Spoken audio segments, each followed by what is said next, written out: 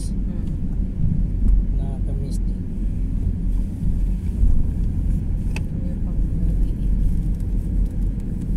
Baka nitong ano, Sa Thursday. Thursday daw uwi siya. Thursday, uuwi si Daddy.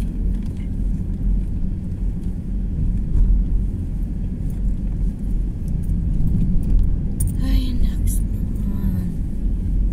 Wala atang nakano sa pwesto mo. Ano mo?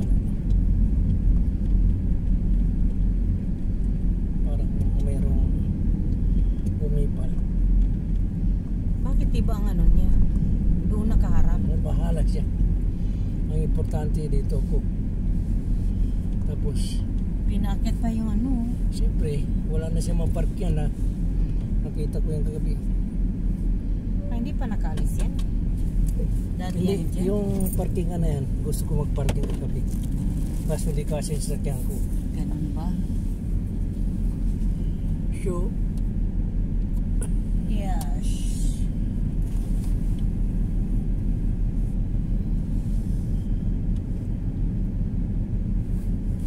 So, bye-bye mga guys. Dumating na kami sa bahay. sige mga guys. Sige mga guys. Bye-bye. Aron pagkatapos ko.